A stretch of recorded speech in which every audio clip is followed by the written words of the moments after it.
जय समाजशास्त्र, जय समाजशास्त्र, जय समाजशास्त्र, जय समाजशास्त्र, जय सोशियोलॉजी, जय सोशियोलॉजी, जय सोशियोलॉजी, जय सोशियोलॉजी। अब जो हम समाजशास्त्री विचारक में वर्णन करने जा रहे हैं उनका नाम है अल्फ्रेड रेडफील्ड रेडक्लिफ ब्राउन साहब। अल्फ्रेड रेडक्लिफ ब्राउन साहब का जन्म 1881 में हुआ और उनकी मृत्यु 1955 में हो गया। बी मेलिनोस्की के समकालीन सुप्रसिद्ध ब्रिटिश मानवशास्त्री अल्फ्रेड रेडक्लिफ ब्राउन साहब सामाजिक मानवशास्त्र के प्रमुख संस्थापकों में से रहे हैं। दोनों ही अपनी प्रकाशवादी विचारधारा के लिए जाने जाते हैं। माने मेलिनोस्की साहब और रेडक्लिफ ब्राउन साहब दोनों ही प्रकाशवादी विचारधारा के लिए जाने जाते हैं, किंतु मेलिनोस्की से भिन्न ब्राउन साहब ने यह विचार प्रकट किए हैं कि सामाजिक व्यवहार के विभिन्न पक्षों का कार्य व्यक्तिगत आवश्यकताओं की पूर्ति करना नहीं है। व्यक्तिगत आवश्यकताओं की पूर्ति करना नहीं है।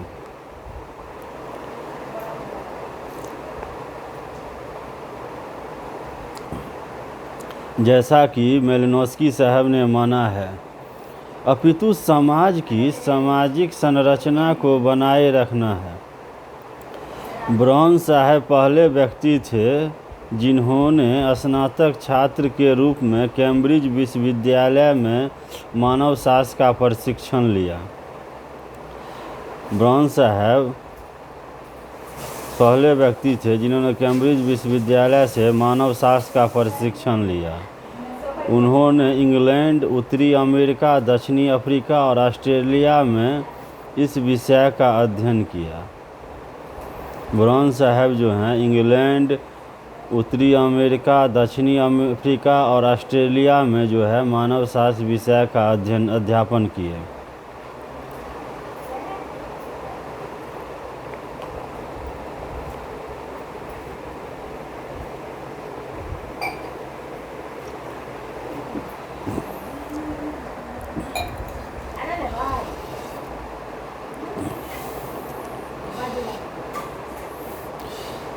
जिन्होंने केपटाउन, सिडनी, ऑक्सफोर्ड,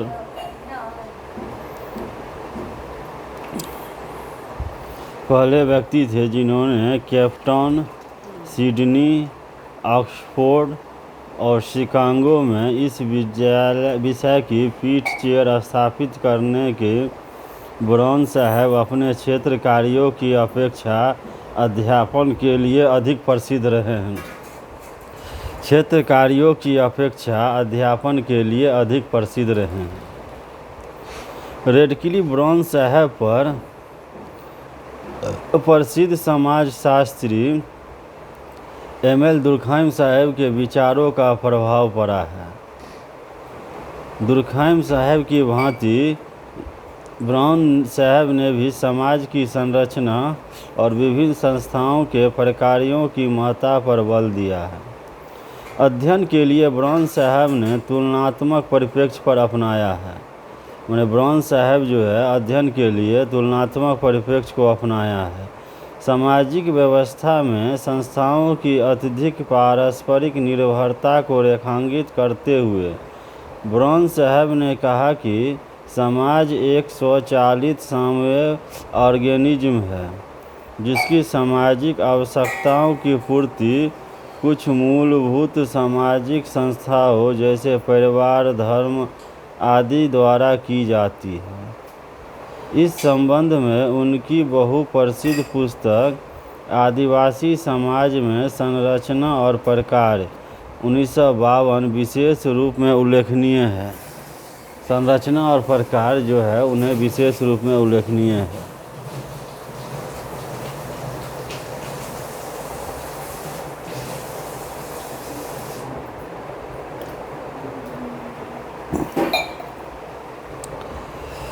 उनकी कृतियों में आज भी सर्वाधिक पढ़ी जाती हैं।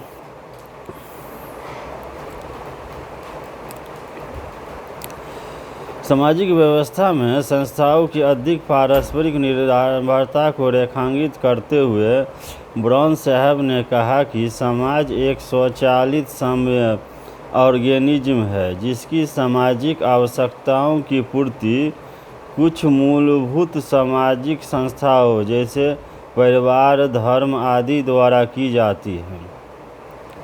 इस संबंध में उनकी बहुप्रसिद्ध पुस्तक आदिवासी समाज में संरचना और परिकार 1952 विशेष रूप में उल्लेखनीय है, जो उनकी कृतियों में आज भी सर्वाधिक पढ़ी जाती है।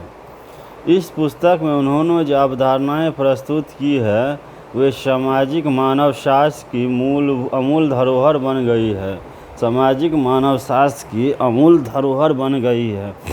ब्राउन साहब ने ऑस्ट्रेलिया और अंडमान द्वीप वासियों के आदिवासी समुदायों के परिवार और नातेदारी का अध्ययन किया है।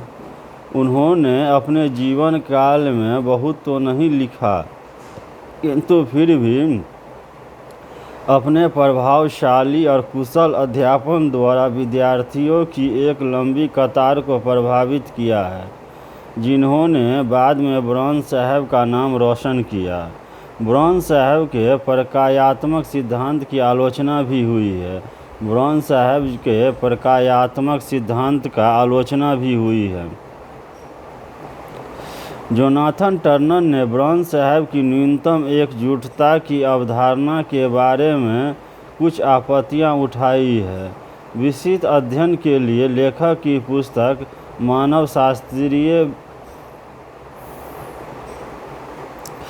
विस्तृत अध्ययन के लिए उन्होंने अपनी पुस्तक मानवशास्त्रीय पुस्तक में विस्तृत रूप से मानवशास्त्र के बारे में जो है सो वर्णन किए हैं। अब चलते हैं ब्राउन साहब की जो प्रमुख पुस्तकें हैं वो है the Andaman Islanders. The Andaman Islanders जो है 1922 में आया, 1922 में आया। उसके बाद जो अगली पुस्तक है उनका नाम है the social organisation of Australian tribes, जो 1931 में आया। अगली पुस्तक जो है तब्बू, जो 1936 में आया। अगली पुस्तक जो है उनका structure and function in primitive society, जो 1952 में आया। अगली पुस्तक जो उनका है a natural science of society, जो 1957 में आया।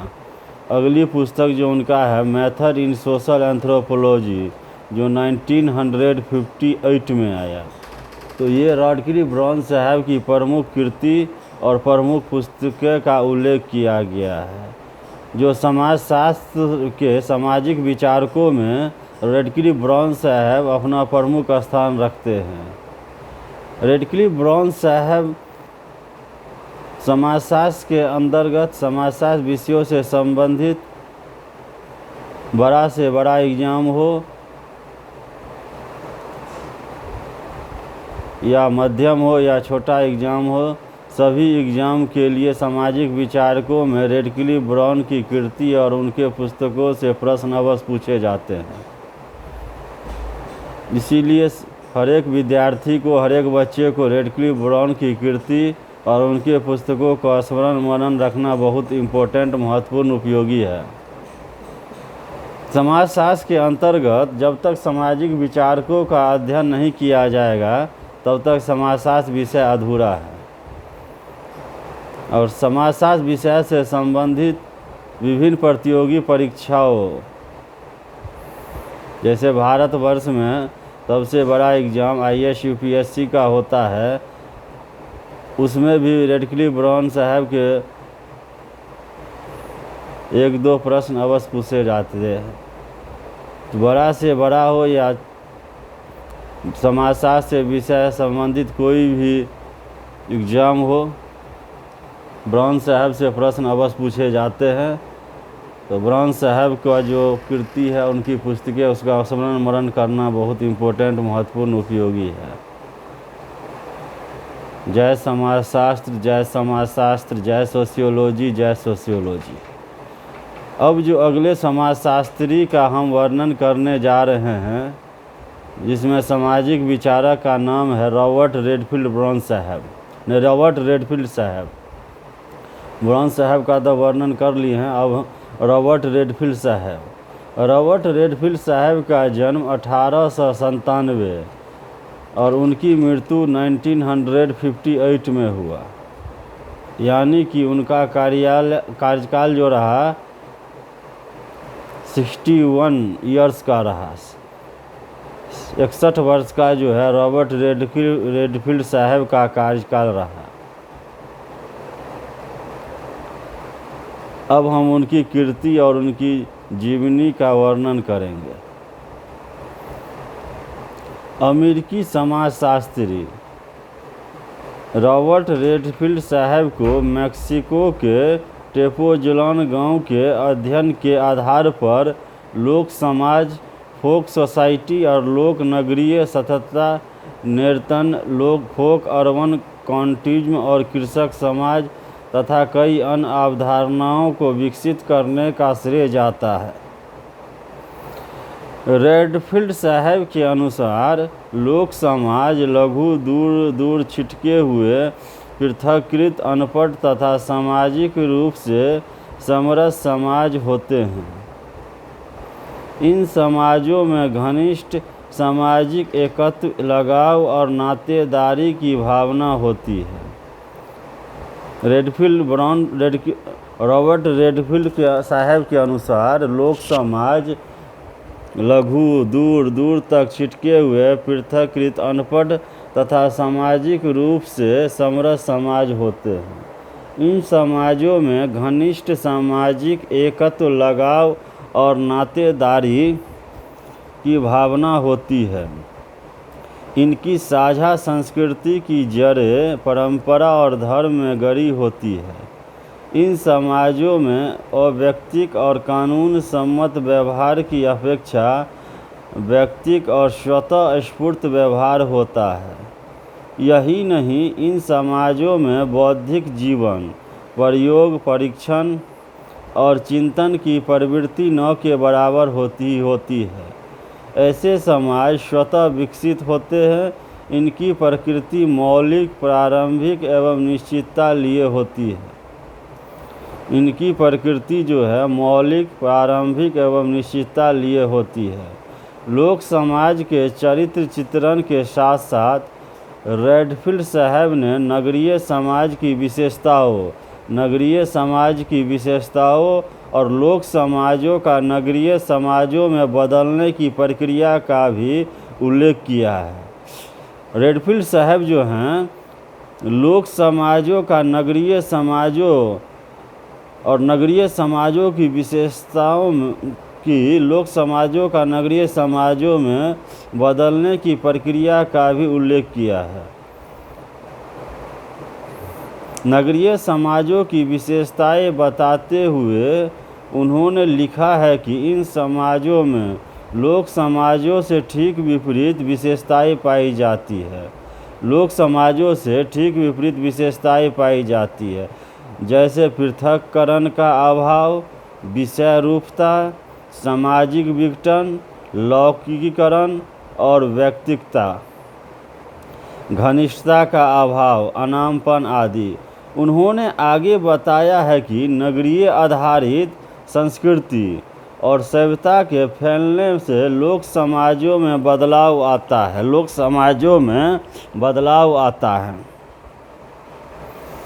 यह बदलाव कितना आता है, यह उनकी सामाजिक सांस्कृतिक विशेषताओं पर निर्भर करता है। माने लोक समाजों में कितना बदलाव हुआ है, यह विशेषताएं सामाजिक सांस्कृतिक विशेषताओं पर निर्भर करता है। और इस प्रकार एकल इंडिविजुअल आवासों को एक उद्विकासीय लोक नगरीय नर्तन की रेखा पर रखा जा सकता है। यह अवधारणा लोक और नगर को दो छोर के समाजों में नहीं देखती। इसके अनुसार दोनों समाजों में न्यूनाधिक मात्रा में एक दूसरे की विशेषताएं पाई जाती है। रेडफील्ड साहब के अनुसार रॉबर्ट रेडफील्ड साहब के अनुसार लोक समाज और नगरीय समाज के आदर्श प्रारूप आइडियल टाइप्स उनके पूर्ववर्ती जर्मन समाजशास्त्री टॉनीज और फ्रेंच समाजशास्त्री दुर्खैम साहब द्वारा पूर्व औद्योगिक समाज और औद्योगिक नगरीय समाज के बीच प्रदर्शित अंतर से मिलते जुलते हैं। रॉबर्ट रेडफील्ड साहब के अनुसार ग्रामीण समाजशास्त्र और सामाजिक अध्ययनों को काफ़ी व्यापक प्रभावित किया है। सन 1951 में टेपोज़लान गांव का एक पुनः अध्ययन ऑस्कर लेविस द्वारा किया गया। 1951 में टेपोज़लान गांव का नाम है एक पुनः अध्ययन ऑस्कर लेविस साहब द्वारा किया गया, जिसमें गांव के उन पहलुओं जैसे अर्थव्यवस्था, इकोनॉमिक्स,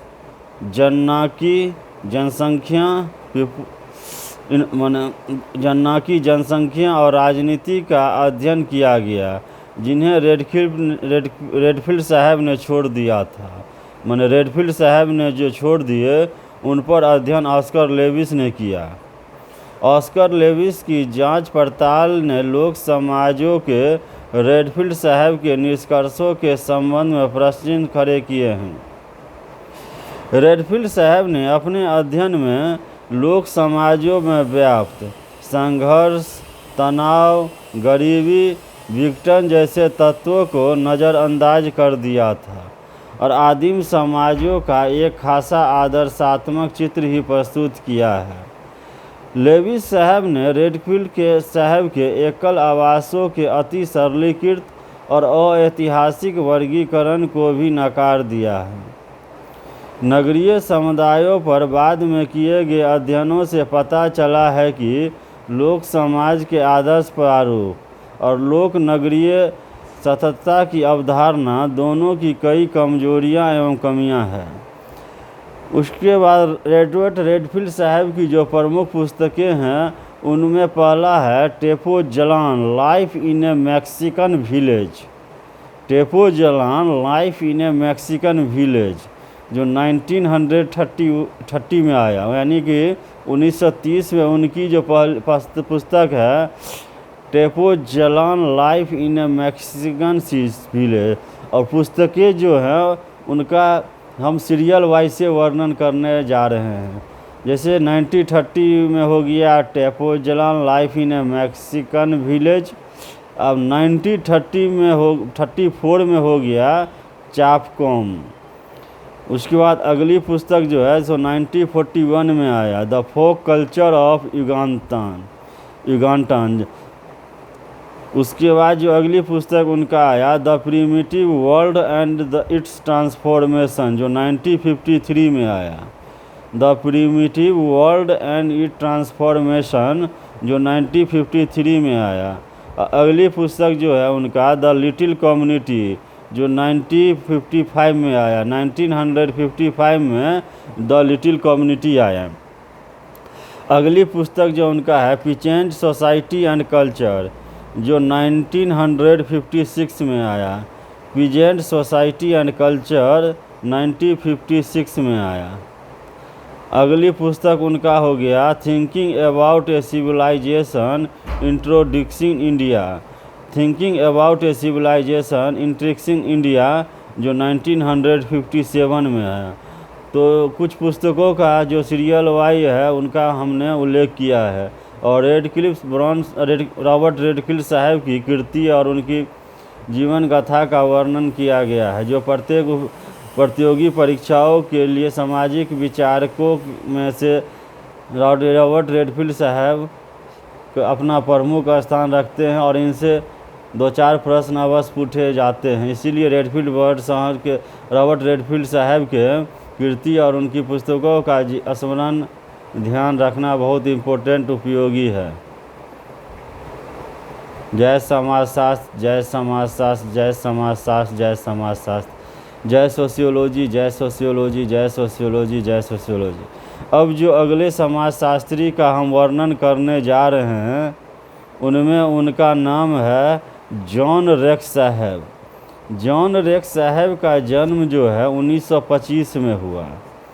ब्रिटेन में जा बसे जॉन रेक्स साहब मूल रूप से दक्षिण अफ्रीका के निवासी रहे हैं। जॉन रेक्स साहब जो है तो अभी तो ब्रिटेन में है, लेकिन ब्रिटेन में बसे, लेकिन वह दक्षिण अफ्रीका के निवासी रहे हैं। आजकल वे बर्मिंघम के स्टोन विश्वविद्यालय में कार्यरत हैं। वर्तमान में वे बर्मिंघम के स्टोन विश्वविद्यालय में कार्यरत हैं। वहाँ वे सामाजिक विज्ञान शोध परिषद की प्रजातिक संबंधों की शोध इकाई के निदेशक के साथ साथ प्रजातिक संबंधों के आचार्य प्रोफेसर भी हैं।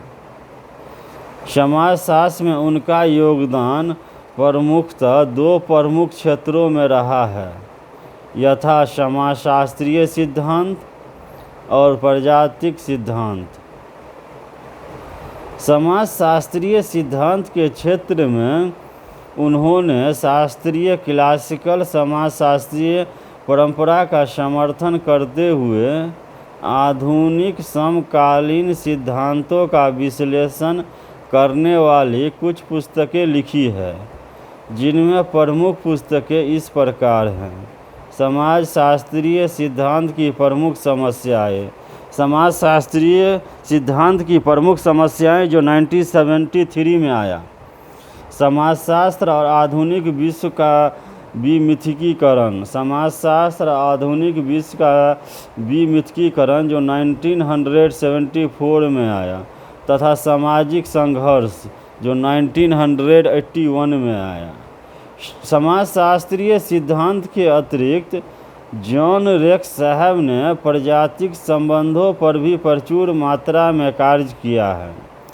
इस विषय पर लिखी गई उनकी प्रमुख पुस्तकें ये हैं: प्रजाति, समुदाय और संघर्ष। प्रजाति, समुदाय और संघर्ष जो हैं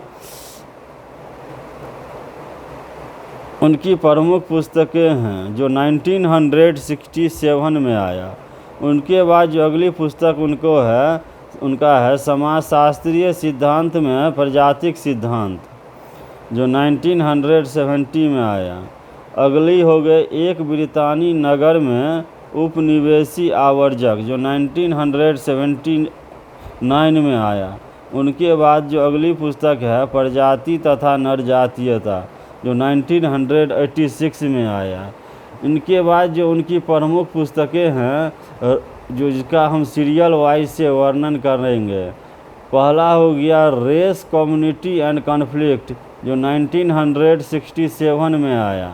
रेस, कम्युनिटी एंड कॉन्फ्लिक्ट, जो 1967 में आया।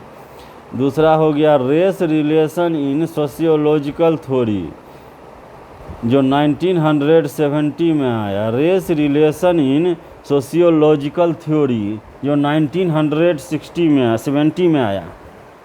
अगली हो गया race, communalism and the city, जो 1973 में आया। Race, colonialism and the city, जो 1973 में आया। अगली हो गया key problems of sociological theory, key problems of sociological theory, जो 1973 में आया।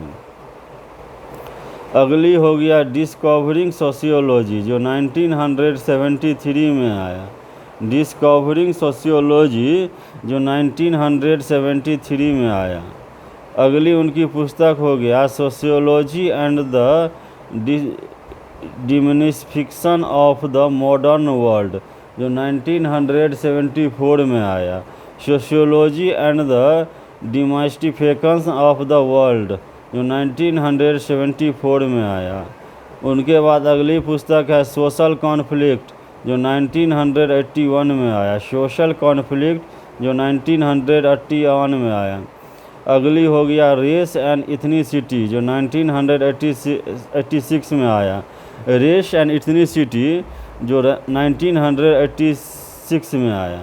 तो ये जॉन रेक्स साहब की प्रमुख कीर्ति जीवन गाथा और उनकी प्रमुख पुस्तकें का उल्लेख किया गया है, जो समाजशास्त्र के अंतर्गत सामाजिक विचारकों में अपना प्रमुख स्थान रखते हैं और विभिन्न प्रतियोगी परीक्षा A to Z एग्ज़ाम के लिए समाजशास्त्र विषय से संबंधित विचारकों में जॉन रेक्स साहब से अवश्य 1-2 प्रश्न रहते हैं। इनका अध्ययन वर्णन करना बहुत उपयोगी महत्वपूर्ण है। जय समाजशास्त्र, जय सोशियोलॉजी, जय समाजशास्त्र, जय सोशियोलॉजी। अब जो अगले समाजशास्त्री का हम वर्णन करने जा रहे हैं, उन समाजशास्त्रीय विचारक का नाम है डेविड रिचमन साहब। डेविड रिचमन साहब का जन्म जो 1909 में हुआ। अब उनकी जीवन कथा और उनकी कृति का उल्लेख करेंगे। डेविड रिचमन साहब अमेरिकी समाजशास्त्री डेविड रिचमन साहब मुख्य रूप में सामाजिक व्यवस्थाओं और व्यक्तिगत चरित्र के बीच आपसी संबंधों के अपने अध्ययनों के लिए जाने जाते हैं। इस संबंध में उनकी बहुचर्चित पुस्तक अकेली भीड़, द लोनली क्राउड 1950 में 2 प्रकार के व्यक्तियों की चर्चा की गई है, स्वनिर्देशित और परनिर्देशित। स्वनिर्देशित व्यक्ति में व्यक्तिगत पहचान और निष्ठा का स्थायी भाव होता है। ऐसे व्यक्ति समाजोन्मुखी जीवन जीने को अधिक महत्व देते हैं। परनिर्देशित व्यक्तियों में दूसरे व्यक्तियों की आकांक्षाओं तथा अभिरुचियों के प्रति संवेदनशीलता होने की प्रवृत्ति होती है। रिचमन साहब ने लिखा है कि आधुनिक संघीय एवं अन्य परिवेशों में जैसे जैसे दूसरे व्यक्तियों की स्वीकृति के खोने के भय और अनुरूपता पर अधिक बल दिया जाता है, वैसे वैसे व्यक्ति अधिकाधिक जिज्ञासु और परनिर्देशित होता जाता है। परनिर्देशित समाज अत्यंत गतिशील और अव्यक्तिक लिए होते हैं। आधुनिक औद्योगिक नगरीकृत नौकरशाही और बृहद उपभोक्तावादी समाज इस प्रकार के चरित्र को ही प्रतिबिंबित करते हैं। ऐसे समाज में व्यक्ति दूसरे व्यक्तियों से चालित होते हैं। वे अपने व्यवहार के लिए दूसरे व्यक्तियों की स्वीकृति और अनुमोदन की आशा करते हैं। आशा करते हैं। रिचमन साहब ने प्रारंभ में हार्वर्ड कॉलेज से शिक्षा प्राप्त की और बाद में वे हार्वर्ड कानून संस्थान में पढ़े। इसके बाद में उन्होंने कुछ समय के लिए सर्वोच्च न्यायालय में वकालत की। सन 1946 में वे शिकागो विश्वविद्यालय में सामाजिक विज्ञान पढ़ाने लगे। सन 1946 में वे शिकागो विश्वविद्यालय में सामाजिक विज्ञान को पढ़ाने लगे। सन 1957 में वे हार्वर्ड के सामाजिक संबंधों के विभाग में आ गए। आजकल वे वहाँ सेवानिवृत्त आचार्य हैं। उन्होंने अधिकांशतः अमेरिकी सामाजिक चरित्र पर लिखा है, किंतु अमेरिका में उन्हें उच्च शिक्षा का एक अग्रणी विशेषज्ञ माना जाता है। जब से उनकी पुस्तक अकेली भीड़ 1950 छपी, तब से यह पुस्तक समाजशास्त्रीय अध्ययनों की एक सर्वाधिक बिकने वाली पुस्तक बन गई है। इसके कई संस्करण प्रकाशित हो चुके हैं। आज भी इस पुस्तक को युद्ध उपरांत अमेरिकी सामाजिक जीवन के चरित्र चित्रण करने वाली सर्वाधिक प्रामाणिक पुस्तक माना जाता है। उनकी प्रमुख पुस्तकों में पहला हो गया द लोनली क्राउड जो 1950 में आया। दूसरा हो गया इंडिविजुअलिज्म रिकॉग्नाइज्ड जो 1954 में आया। अगली हो गया एबुंडेंस फॉर व्हाट जो 1964 में आया।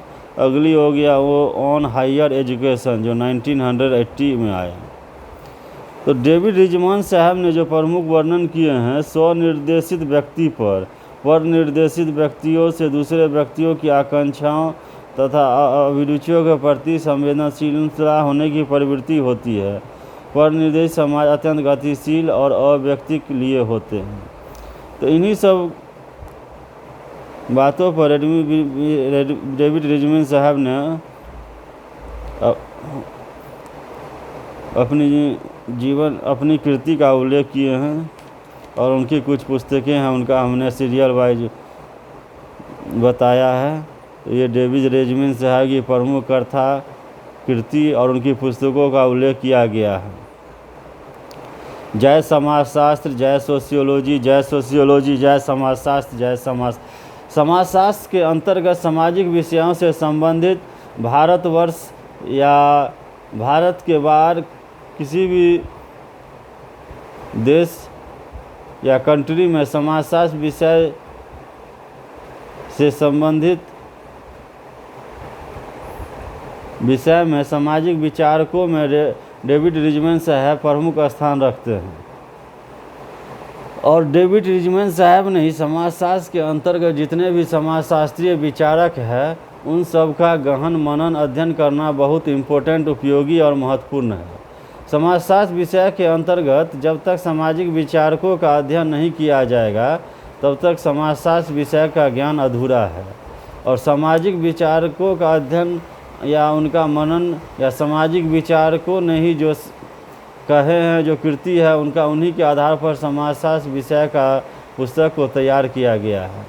तो सामाजिक विचारकों का, सभी सामाजिक विचारक जो समाजशास्त्र के अंतर्गत आते हैं उनका गहन अध्ययन मनन करना प्रत्येक प्रतियोगी परीक्षाओं के लिए बहुत इम्पोर्टेंट, महत्वपूर्ण, उपयोगी है।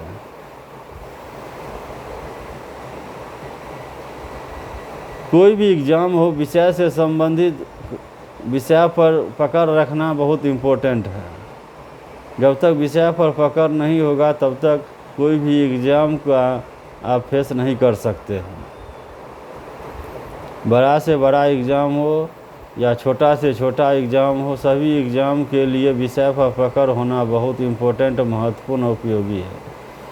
जब विषय पर पकड़ आ जाएगा तो कोई भी एग्ज़ाम आपको हल्का लगेगा।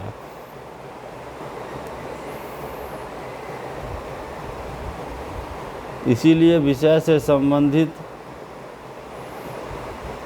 अपने विषय के पुस्तकों का बार बार मनन अध्ययन करना बहुत इम्पोर्टेंट है, उपयोगी है।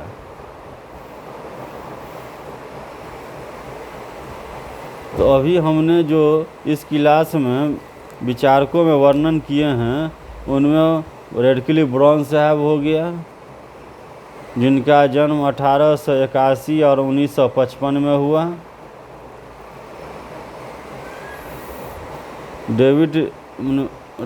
रेडक्लिफ ब्राउन साहब और मेलिनोस्की साहब दोनों समकालीन थे और दोनों मानव शास्त्र के प्रमुख संस्थापकों में से रहे हैं। रेडक्लिफ ब्राउन साहब पर एमिल दुर्खाइम साहब के विचारों का भी प्रभाव पड़ा है। रेडक्लिफ ब्राउन साहब तुलनात्मक परिप्रेक्ष्य को अपनाया है। जोनाथन टर्नर ने ब्राउन साहब की न्यूनतम एकजुटता की अवधारणा के बारे में कुछ आपत्तियां भी उठाई है। और ब्राउन साहब की कुछ प्रमुख पुस्तकें हैं, उनका मैंने उल्लेख कर चुका हूँ सीरियल वाइज। उनके बाद जो अगले समाजशास्त्री का हम वर्णन इस क्लास में किए हैं वो है रॉबर्ट रेडफील्ड साहब, जिनका जन्म 1897 और उनकी मृत्यु 1958 में हुई।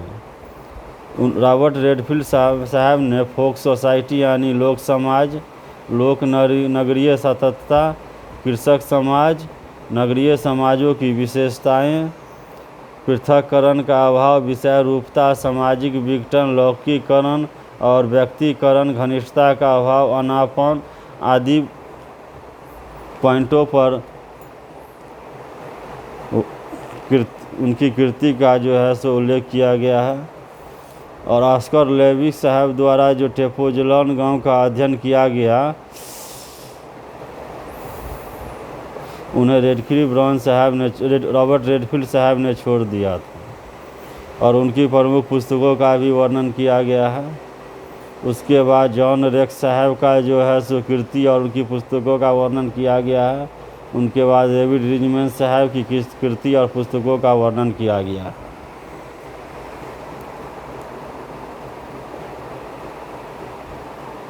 तो ये अभी हमने इस क्लास में जो 4 विचारक का वर्णन किए हैं उनको बार बार स्मरण मनन करना बहुत ज़रूरी इम्पोर्टेंट है, क्योंकि समाजशास्त्र के अंतर्गत जितने भी समाजशास्त्री विचारक हैं उन सभी विचारकों का 1-2 बार मनन स्मरण करना प्रतियोगी परीक्षाओं विद्यार्थियों के लिए, बच्चों के लिए बहुत इम्पोर्टेंट उपयोगी है। क्योंकि समाजशास्त्र के अंतर्गत जब तक सामाजिक विचारकों की कृति और उनकी जीवन गाथा और उनकी पुस्तकों का जब तक अध्ययन नहीं किया जाएगा तब तक समाजशास्त्र विषय का ज्ञान अधूरा है। तो विभिन्न क्लास में हम विभिन्न समाजशास्त्री विचारकों के क्लास का हम उल्लेख करेंगे, जिनका स्मरण हर एक बच्चा को बार बार करना चाहिए। जय समाजशास्त्र, जय सोशियोलॉजी, जय समाजशास्त्र, जय सोशियोलॉजी।